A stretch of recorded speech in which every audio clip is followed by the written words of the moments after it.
বছর ঘুরলেই রাজ্যে বিধানসভা নির্বাচন। তার আগে আজ নেতাজি ইন্ডোরে দলের সর্বস্তরের নেতা কর্মীদের নিয়ে বৈঠক তৃণমূলের। সেই বৈঠক থেকেই ভোট ময়দানে বিরোধীদের পর্যদস্ত করতে তৃণমূলের নেতা কর্মীদের একগুচ্ছ নির্দেশ মমতা বন্দ্যোপাধ্যায়ের। প্রত্যেকেই প্রস্তুত ছিলেন দলনেত্রী কি বার্তা দেন তা শোনার জন্য, কারণ সামনেই বিধানসভা নির্বাচন। এদিকে একাধিক হেভিওয়েটদের নাম চার্জশিটে আছে। সিবিআইয়ের 28 পাতার চার্জশিটের দু জায়গায় অভিষেক বন্দ্যোপাধ্যায়ের নাম, এমনটাও কিন্তু শোনা যাচ্ছে। তবে সেই অভিষেক বন্দ্যোপাধ্যায় যে তৃণমূলের সেকেন্ড ইন কমান্ড, সেটা প্রমাণ করতে পারলে মৃত্যুবরণ করবেন বলে মেগা বৈঠকে খোলা মঞ্চে জানিয়েছেন অভিষেক বন্দ্যোপাধ্যায়। আর এবার মমতা বন্দ্যোপাধ্যায়ের মুখেও কিন্তু একই কথা, সবই বিজেপি চক্রান্ত। মুখ্যমন্ত্রীর ভাষায় গণতন্ত্রের এমন দুরবস্থা আগে দেখিনি। ভোট এলেই এজেন্সির তৎপরতা বেড়ে যায়, আর ভোট এলেই মনে পড়ে তৃণমূলের কাকে কাকে চার্জশিট দিতে হবে। জেলে তো তৃণমূলের অনেককেই পুড়েছেন, কি প্রমাণ করতে পারলেন বলছেন মুখ্যমন্ত্রী মমতা বন্দ্যোপাধ্যায়। শোনাবো। ইলেকশন আসলেই মনে পড়ে তৃণমূলের কাকে কাকে চার্জশিট দিতে হবে। ইলেকশন আসলেই মনে পড়ে তৃণমূলের কাকে কাকে চোর বলা হবে। ইলেকশন আসলেই মনে পড়ে তৃণমূলের কাকে কাকে জেলে ভরানো হবে। জেলে তো ভরেছেন অনেককেই, কটা প্রমাণ করতে পেরেছেন আজ পর্যন্ত? লজ্জা করে না? আরজিকর কেসের আজ পর্যন্ত সমাধান করতে পারেননি। কেসের পর কেস চলছে, কোন মুখে কথা বলেন আপনারা? আর বাংলা মনে রাখবেন, একদিকে বিহার, একদিকে ঝাড়খণ্ড, একদিকে উড়িষ্যা, একদিকে আসাম, অন্যদিকে ত্রিপুরা, অন্যদিকে নর্থ ইস্টার্ন, অন্যদিকে ওপার বাংলা। সব সামলাতে হয় আমাদের। সব কিছু সামলে বাংলায় যদি কখনো একটা ঘটনা ঘটে, 11 কোটি 12 কোটি মানুষ হয়ে গেছে বাংলায়, 11 কোটি তো হবেই।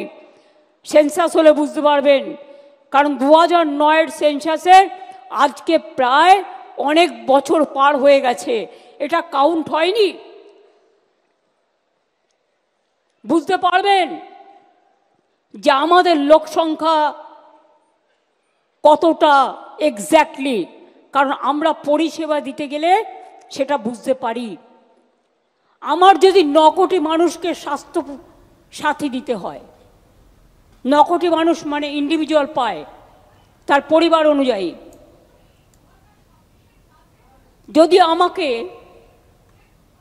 প্রায় 10 কোটির কাছাকাছি মানুষকে বিনা পয়সায় রেশন দিতে হয়, কারণ একটা অংশ তো নেন না, তাদের জন্য আলাদা একটা কার্ড আছে, তারা সেটা রাখেন ফর দেয়ার আইডেন্টিটি।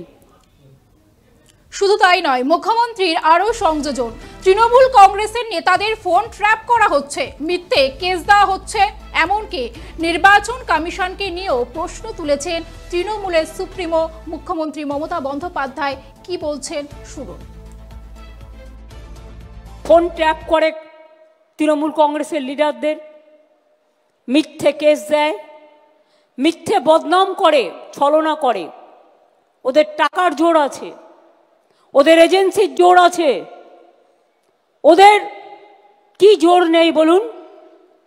আমি ইলেকশন কমিশনকে খুব রেসপেক্ট করতাম, এখনো করি, যতদিন রেসপেক্টের জায়গায় থাকবে করব। কিন্তু আপনারা কি জানেন সদ্য ইলেকশন কমিশনার হয়েছেন কে?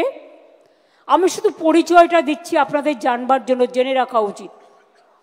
মাননীয় স্বরাষ্ট্রমন্ত্রীর যিনি মাননীয় সচিব ছিলেন ডিপার্টমেন্টের, কোঅপারেশন ডিপার্টমেন্টের, তার সেক্রেটারিকে করে দিয়েছেন, প্রিন্সিপাল সেক্রেটারিকে, মানে তিনি ডিপার্টমেন্টের সেক্রেটারিকে করে দিয়েছেন চিফ ইলেকশন কমিশনার। টোটালটাই বিজেপির লোক দিয়ে ভরা। এই নির্বাচন কমিশন নিরপেক্ষ যতদিন না হবে ততদিন এই বদনাম কিন্তু থেকে যাবে, মাথায় রাখবেন। আমরা নির্বাচন কমিশন নিয়ে মন্তব্য মুখ্যমন্ত্রী মমতা বন্দ্যোপাধ্যায়ের। আর নির্বাচনের প্রসঙ্গ এলেই ভোটের কারচুপির প্রসঙ্গ আসে। রাজ্যের বিরোধীদের অভিযোগ তৃণমূল কংগ্রেস গণতান্ত্রিক অধিকার হরণ করে। রোহিঙ্গা বাংলাদেশি ভোটার প্রসঙ্গ আমরা বারবার এ রাজ্যে শুনেছি। এবার উল্টে মুখ্যমন্ত্রীর দাবি 24-এর ভোটে 5 5টি আসনে কারচুপি হয়েছে, না হলে 34টি আসন পেত তৃণমূল।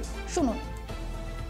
আমি 2024-এর নির্বাচনে বাংলার মামাটি মানুষ যে রায় আমাদের দিয়েছেন, আমাদের 29 জন এমপিকে ইলেক্টেড করেছেন এবং 5টা সিটে আমাদের কারচুপি করে হারানো হয়েছে, নালে আমরা 34টা সিটি পেতাম।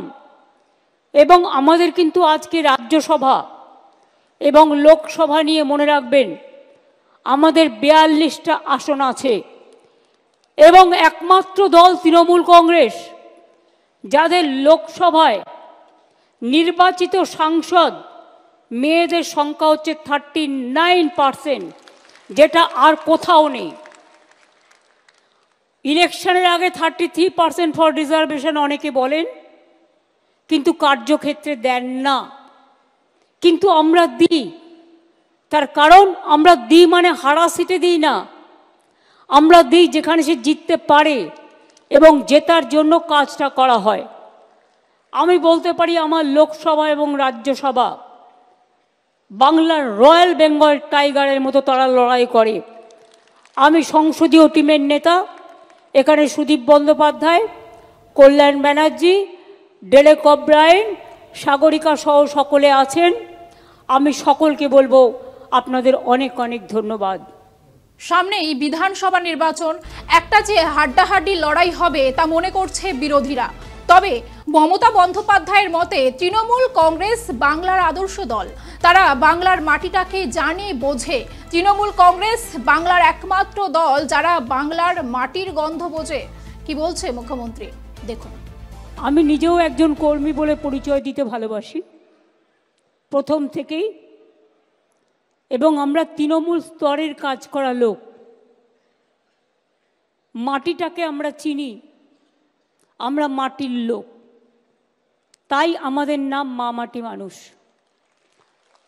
আমি যারা এখানে উপস্থিত হয়েছেন অনেক দূর দূর থেকে, জেলা থেকে, কষ্ট করে গ্রাম থেকে, তাদের যেমন ধন্যবাদ, কৃতজ্ঞতা, অভিনন্দন, সালাম, জহর জানাই, প্রণাম জানাই, সাথে সাথে যারা এখানে হয়তো জায়গার অভাবে উপস্থিত হতে পারেনি, ক্ষুদিরাম অনুশীলন কেন্দ্রেও অনেকে আছেন, বাইরেও অনেকে আছেন, বিভিন্ন জেলা স্তরে, ব্লক স্তরে সংবাদ মাধ্যমের কৃপায়, আনুকূল্যে, তাদের কাছেও যাদের আমি আসতে দিতে হয়তো জায়গা দিতে পারিনি, ক্ষমা চেয়ে নেব।